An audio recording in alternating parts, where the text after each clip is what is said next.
ഒരു ബുദ്ധിയുള്ള ഒരാൾ ഒരിക്കലും ന്യൂസ് ചാനലിൽ ഇരുന്ന് കാണൂല. അവർ പല ആൾക്കാരും പല പ്രൊഡക്ട്സുകളായിട്ട് നെറ്റ്വർക്കിങ്ങിന്റെ വിൽപ്പന നടത്തുന്നുണ്ട്. നമുക്കത് ഉപകാരപ്പെടുന്നുണ്ടെങ്കിൽ മാത്രമേ നമ്മൾ ഇതിന്റെ പിന്നാലെ പോകേണ്ടതുള്ളൂ.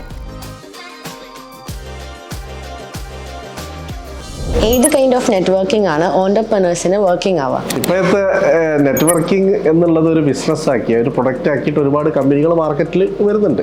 അവർ പല ആൾക്കാരും പല പ്രൊഡക്ട്സുകളായിട്ട് നെറ്റ്വർക്കിങ്ങിന്റെ വിൽപ്പന നടത്തുന്നുണ്ട്.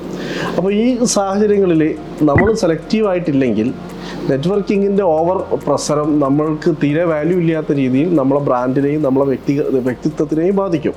അപ്പോൾ അതിൽ നമ്മൾ സ്വന്തമായൊരു ഡിഫൈൻ സ്ട്രാറ്റജി അതിൽ വെച്ചിട്ടില്ലെങ്കിൽ അത് പിന്നീട് ബുദ്ധിമുട്ടാകും. ഇതേ ഒരു എക്സ്റ്റൻഷനാണ് എക്സിബിഷൻസും അതുപോലെ തന്നെ ഇവൻറ്റുകൾ അറ്റൻഡ് ചെയ്യുന്ന കാര്യങ്ങളിലും നമ്മൾ ശ്രദ്ധിക്കേണ്ടത്. ഇത് പലതും നെറ്റ്വർക്കിങ്ങിൻ്റെ പേരിലാണ് ഇവർ മാർക്കറ്റ് ചെയ്യുന്നത്. പലപ്പോഴും ആ പരിപാടികൾ എത്രമാത്രം എഫക്റ്റീവ് ആവുന്നുണ്ടോ എന്നുള്ളതും പല ഓണ്ടർപ്രണേഴ്സിനോട് ചോദിക്കുന്ന സമയത്ത് അവർ വർഷത്തിൽ 5-10 പ്രാവശ്യമൊക്കെ എക്സിബിഷനും മറ്റു പരിപാടിക്ക് പോകുന്നുണ്ട്. ഇത് ഒരു എക്സിബിഷൻ 2 ദിവസമാണ് അവർ അറ്റൻഡ് ചെയ്യുന്നതെങ്കിൽ മൊത്തത്തിൽ അവരുടെ ട്രാവൽ എല്ലാം കൂടെ കൂടിയിട്ട് അത് 4-5 ദിവസം വരും. അപ്പോൾ അവരുടെ എത്ര പ്രൊഡക്റ്റീവായ സമയം ഒരുപാട് നഷ്ടപ്പെടുന്നുണ്ട്. അപ്പോൾ എക്സിബിഷൻസിന് പോകണം, മാർക്കറ്റ് വിസിറ്റിന് പോകണം, നെറ്റ്വർക്ക് ആക്ടിവിറ്റീസിന് പോകണം. പക്ഷെ അതിനെല്ലാം നമ്മൾ കറക്റ്റ് ഒരു പ്ലാൻ ചെയ്ത് നമുക്കത് ഉപകാരപ്പെടുന്നുണ്ടെങ്കിൽ മാത്രമേ നമ്മൾ ഇതിൻ്റെ പിന്നാലെ പോകേണ്ടതുള്ളൂ. ഉദാഹരണത്തിന് നമ്മൾ ചാനലുകൾ കാണുന്ന പോലെയാണ്. ഒരു കോർ ന്യൂസ് ഉണ്ടാവും ആ ദിവസത്തെ. നമുക്ക് വേണമെങ്കിൽ ആ ന്യൂസ് സ്പ്ലിറ്റ് ചെയ്തിട്ട് ഒരു ദിവസം മുഴുവൻ അവർ ലൈവ് ന്യൂസ് ആക്കിയിട്ട് അത് കൊണ്ടുപോകും. പക്ഷെ നമ്മളെ സംബന്ധിച്ചിടത്തോളം ന്യൂസ് മാറുന്നില്ല. അപ്പോൾ ശരിക്കും എന്ന് വെച്ച് കഴിഞ്ഞാൽ നമ്മൾ ഒരു ബുദ്ധിയുള്ള ഒരാൾ ഒരിക്കലും ന്യൂസ് ചാനലിൽ ഇരുന്ന് കാണൂല. നേരെ മറിച്ചിട്ട് ഇതിൻ്റെ ഒരു സംക്ഷിപ്തം അല്ലെങ്കിൽ ഇതിനൊരു ഡാറ്റ നമ്മൾ എന്ത് ചെയ്യും, ഒരിക്കലും കൺസ്യൂം ചെയ്യും. അതിന് ആവശ്യമുള്ളതാണെങ്കിൽ നമ്മൾ ഡീറ്റെയിലേക്ക് പോകും. ഇതേപോലെ തന്നെ ആവശ്യമുള്ളതാണെങ്കിൽ മാത്രം നമ്മൾ ചെയ്യുക. എല്ലാവരും കുഴിക്കുന്ന നെറ്റ്വർക്ക് കുഴികളിൽ പോയിട്ട് നിങ്ങൾ ചാടാതിരിക്കുന്നതാണ് നിങ്ങളുടെ ബിസിനസ്സിനും ഫ്യൂച്ചർ ഉണ്ടാവാനും നിലവിലുള്ള നെറ്റ്വർക്കുകൾക്ക് വാല്യൂ ഉണ്ടാവാനും നല്ലത്.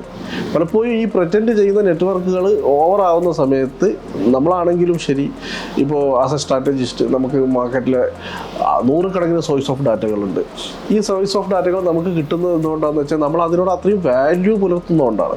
ഏത് ഇൻഡസ്ട്രിയിൽ ഏത് ഡാറ്റയും നമുക്ക് പലപ്പോഴും ലഭിക്കുന്നത് ആ ഇൻഡസ്ട്രിയിലെ ഏറ്റവും ടോപ്പ് നോച്ച് പേഴ്സൺസിൻ്റെ കയ്യിൽ നിന്ന് ഡയറക്റ്റ് നമുക്ക് കിട്ടുന്നത്, അതിന് ഇൻസൈറ്റ് നമുക്ക് കിട്ടുന്നത് നമ്മൾ അതിനോട് ആ വാല്യൂ പുലർത്തുന്നതുകൊണ്ടാണ്. ആ നെറ്റ്വർക്കിൻ്റെ ക്വാളിറ്റിയാണ്.